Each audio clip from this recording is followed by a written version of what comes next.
সোহরাওয়ার্দী উদ্যানে আমাদের যে ঐতিহাসিক জাতীয় মহাসমাবেশ হলো, সেখানে বক্তব্য রাখবার সময় তিনি অসুস্থ হয়ে স্বাভাবিকভাবে একবার পড়ে গেলেন।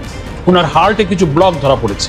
তো ব্লকের মধ্যে মেডিকেল ব্যাপার, আমরা ডাক্তারদের কাছে যেটা জানতে পেরেছি, ওনাকে ওপেন হার্ট সার্জারি ইনশাল্লাহ করতে হবে। ওনার পরিবার, উনি নিজে সহ আমরা সকলেই সর্বসম্মতভাবে সদর হয়ে আল্লাহ ভরসা করে আমরা এই সিদ্ধান্ত গ্রহণ করেছি। ওনার সঙ্গে লাস্ট আমরা সাক্ষাৎ করেছি, উনি এখন পর্যন্ত মোটামুটি আলহামদুলিল্লাহ ভালো আছেন। আজকেও কথা হয়েছে দুপুরে। জামায়াত আমির শফিকুর রহমানের ওপেন হার্ট সার্জারি আজ।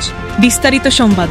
বাংলাদেশ জামায়াতে ইসলামীর আমির ডক্টর শফিকুর রহমানের ওপেন হার্ট সার্জারি আজ শনিবার সকালে রাজধানীর ইউনাইটেড হাসপাতালে হওয়ার কথা রয়েছে।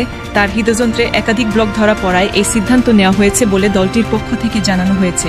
বর্তমানে তিনি ওই হাসপাতালে চিকিৎসাধীন। শুক্রবার 1 আগস্ট মগবাজারে জামায়াতের কেন্দ্রীয় কার্যালয়ে এক সংবাদ সম্মেলনে এসব তথ্য জানান দলের সেক্রেটারি জেনারেল মিয়া গোলাম পরোয়া। তিনি বলেন, সম্প্রতি দলের জাতীয় সমাবেশে অসুস্থ হয়ে পড়লে ডক্টর শফিকুর রহমানকে ইউনাইটেড হাসপাতালে ভর্তি করা হয়। পরে পরীক্ষায় তার হৃৎপিণ্ডে 5-6টি ব্লক পাওয়া যায়, যার মধ্যে কয়েকটি গুরুতর, তবে তার শারীরিক অবস্থা বর্তমানে স্থিতিশীল। তিনি আরও জানান, অনেকের পরামর্শে বিদেশে চিকিৎসা নেওয়ার সুযোগ থাকলেও ডক্টর শফিকুর রহমান দেশেই চিকিৎসা করানোর সিদ্ধান্ত নেন। এটি তার ব্যক্তিগত মতের ভিত্তিতে নেওয়া সিদ্ধান্ত। সংবাদ সম্মেলনে দেশবাসীর কাছে তার সুস্থতা কামনায় দোয়া চাওয়া হয়েছে এবং ইউনাইটেড হাসপাতালে ভিড় না করার অনুরোধ জানানো হয়েছে, যাতে চিকিৎসা কার্যক্রমে বিঘ্ন না ঘটে। এদিকে রপ্তানি পণ্যে যুক্তরাষ্ট্রের জারিফ হার কমানোর সিদ্ধান্তকে স্বাগত জানিয়েছেন জামায়াত আমির। গতকাল নিজের ভেরিফাইড ফেসবুক পেজে দেওয়া এক পোস্টে তিনি বাংলাদেশ সরকার ও যুক্তরাষ্ট্রের প্রতি কৃতজ্ঞতা জানান। পোস্টে তিনি লিখেছেন, যুক্তরাষ্ট্র সরকারের উচ্চ ট্যাক্স আরোপের সিদ্ধান্তের পর বাংলাদেশ সরকারের উদ্যোগ ও যুক্তরাষ্ট্রের সদিচ্ছায় হারটি কমে 20% নেমেছে।